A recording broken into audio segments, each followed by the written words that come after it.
I'm Michael, aka Oscar Man, and here's some Oscar winning performances that I think may be forgotten today. And not all of them are from this guy's early years. For example, I am you. Asking my soldiers, all my life, I never eat a food until my soldiers have eaten first. It will be like this in Uganda now. Together, we will make this country better. in the 2006 historical drama The Last King of Scotland, Forrest Whitaker won Best Actor for his portrayal of Idi Amin, the Uganda dictator. And good people, completely. Let me tell you, if I could be anything instead of a Ugandan, I would be a Scot. Like, really? Really? Except for the red hair, which I'm sure is attractive to your women, but which we Africans, we find this quite disgusting.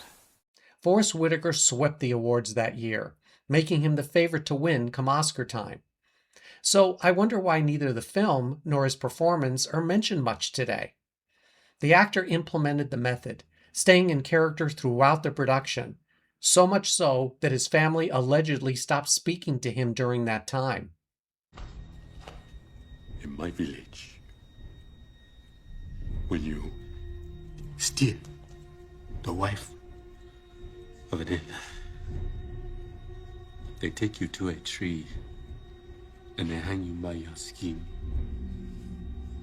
Each time you scream, the evil comes out of you. Though it hasn't happened as frequently as with winners in the lead actress category, Forrest Whitaker's nomination for The Last King of Scotland represented the film's only acknowledgement by the Academy. Some of the actor's other work includes The Crying Game, Arrival, and Black Panther. Do you think we'll see Forrest Whitaker return to the Oscars in the future? Now, what can I do for you, Major? It's just, if you don't mind, to get my bill ready. I want to make it perfectly plain, Major. There's no question whatever of my asking you to leave this hotel. If you wish to stay, you're at perfect liberty to do so. Well, that's very good of you, but of course I have to go. If you've seen any of my other videos, you know I've discussed 1958's Separate Tables many times, as it features David Niven's record-breaking Oscar win for the shortest to win in lead actor. But it was his co-star Wendy Hiller's Best Supporting Actress win that I think is forgotten today. Could you tell me if Mr. Malcolm is in? Mr. John Malcolm? He's out at present. He'll be in for dinner. Was he expecting you? No. No, I'd like to surprise him. But I won't say a word. Edgar? How long will you be staying? Well, I'm not quite certain. As Pat Cooper, the proprietor of the Hotel Beauregard, where various guests come to stay and share their individual stories, Wendy Hiller didn't have a lot to do in the film. After she won the Oscar, she didn't attend the ceremony to accept it. Hiller told the London News Chronicle, quote, "All you could see of me in the picture was the back of my head.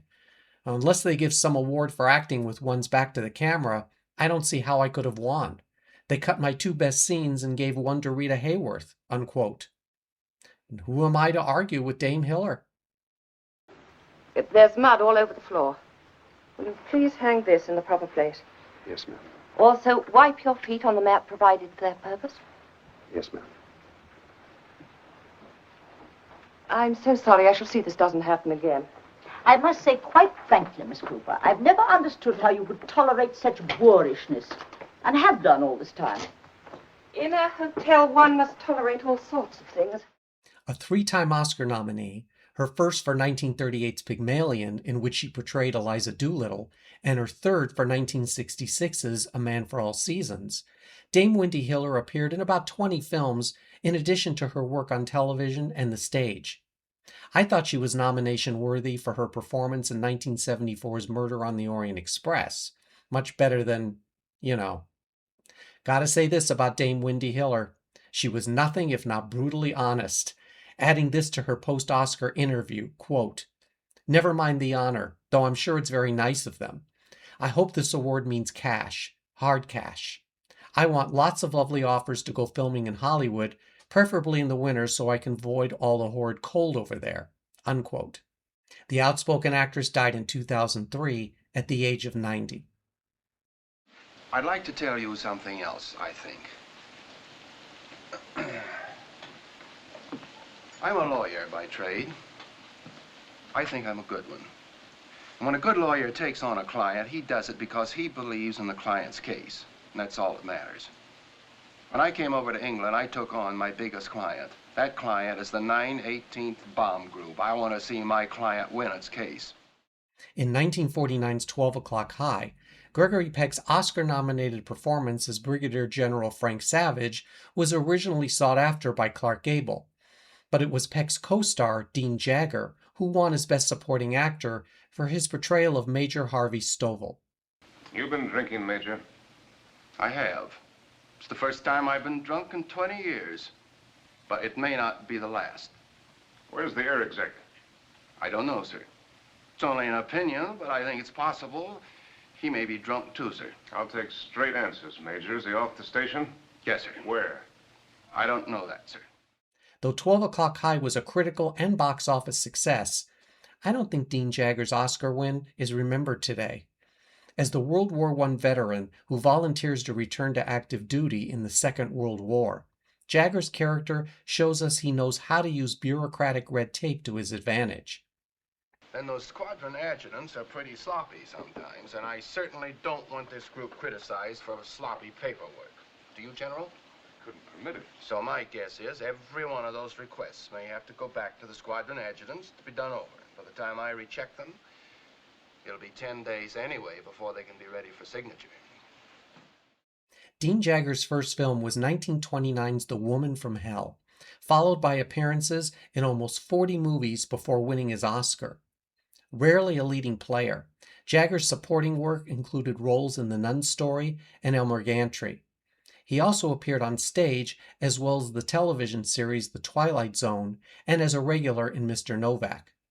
Honored with a star on the Hollywood Walk of Fame, Dean Jagger died in 1991 at the age of 87.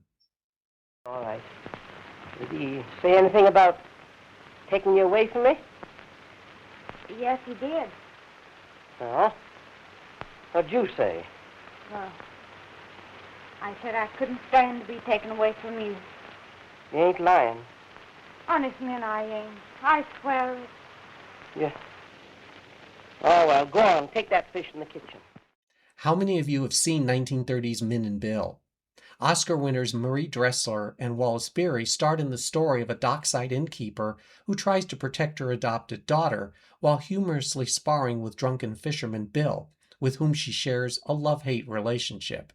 The way you worry about her, you'd think she's your own kid. Sometimes I wish she was. Yeah, don't go feeling sorry for yourself. So? Will you give me a pain in the neck? Yeah, you ain't so hot yourself. Well, when I was young, you know, I used to make 'em sizzle. Though only slightly longer than 1 hour, Min and Bill was a huge critical and financial success. Combining elements of sentimental drama with comedy, the film's star, Marie Dressler, won the Oscar as Best Actress on the first of her 2 nominations for her performance as Min. And I had intended keeping it myself. But every once in a while, my conscience goes crazy, and then I have to do the right thing. Well, anyhow, when she was dying, she says to me, she says, Min, when my Nancy grows up to be a girl, I want you to see that she goes to the young ladies' school. My mother said that? Oh, will you stop horning in? Unlike the more glamorous stars of the early 1930s, Marie Dressler's character actress looks brought her stardom during her years as a contract player at MGM.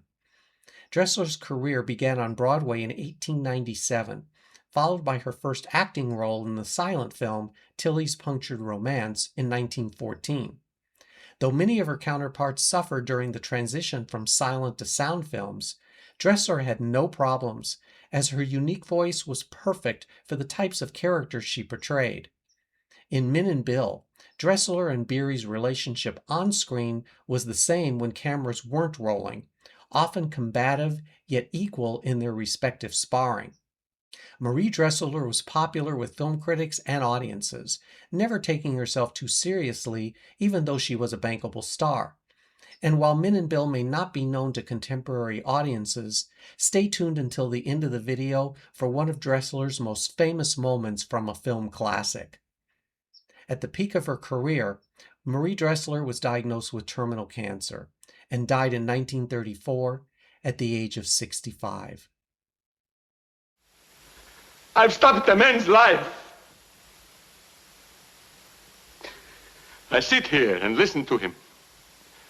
I want only for you to believe that I pray it will not have to be. And that I know I will have to kill him. I know if I do not, it is only that I pamper myself and risk the lives of others as well as my own. So I want you from the room. I know what I must do. Watch on the Rhine was based on the Broadway play by Lillian Hellman. The 1943 film starred Bette Davis and Paul Lukas in his Oscar-winning role as Kurt Muller. You wish to know whether not being an engineer buys adequate lunches for my family. It does not. I have no wish to make a mystery of what I've been doing. It is only that it is awkward to place it neatly. It sounds so big, and it is so small. I am an anti-fascist. And to answer your question, that does not pay well. The 1943 film about a German man whose visit with his wife's American family is endangered by a houseguest who threatens to expose him for his anti-fascist stance was strong stuff during the wartime era. And I will always keep my hope that we may make a world in which all men can die in bed. I have great hate for the violent. They are the sick of the world. Though Paul Lukas originated the role on Broadway, the studio wanted Charles Boyer, who turned it down, as did Paul Henreid, who felt the film was an inferior work. The movie itself had its share of chaos, including disagreements on its ending, as well as clashes between Bette Davis and the director, as well as her co-star Lucille Watson.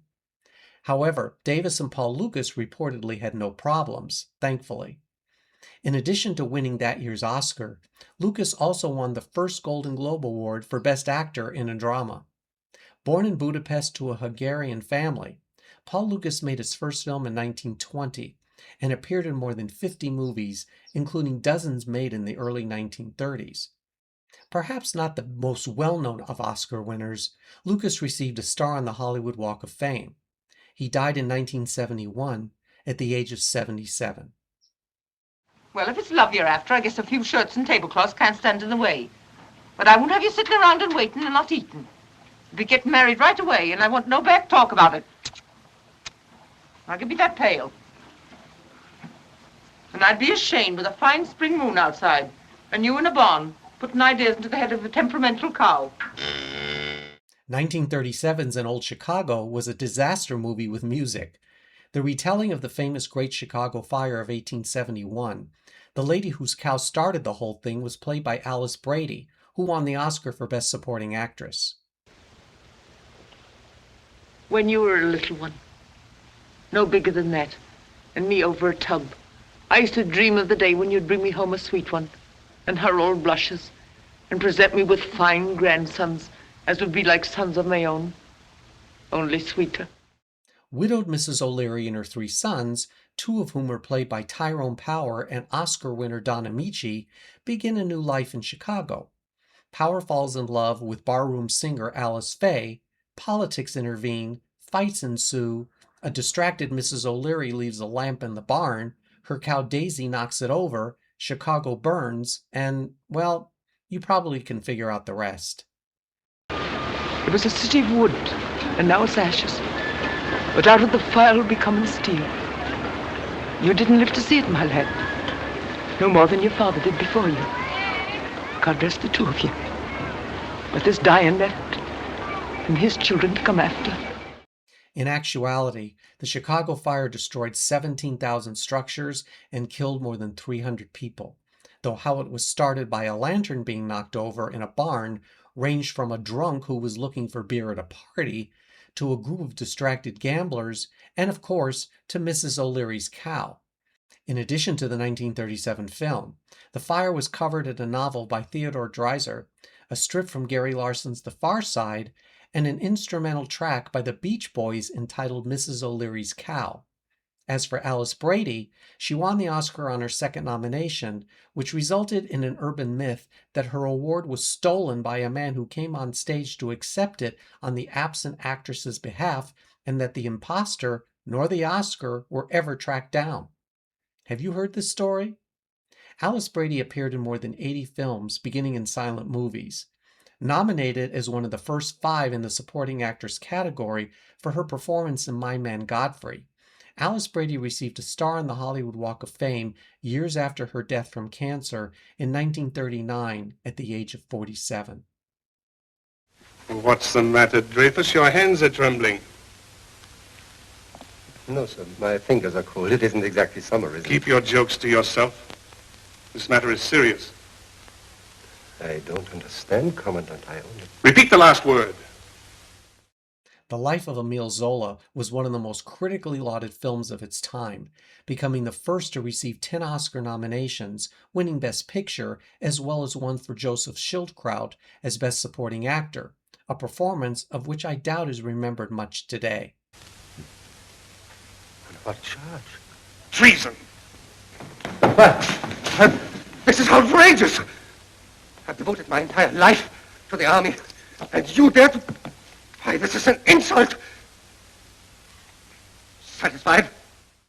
The 1937 biographical drama about the 19th century French author, a major figure in political liberation, featured one of Paul Muni's best performances, as well as Joseph Schildkraut as Captain Alfred Dreyfus, a French army officer wrongly accused and convicted of being a German spy.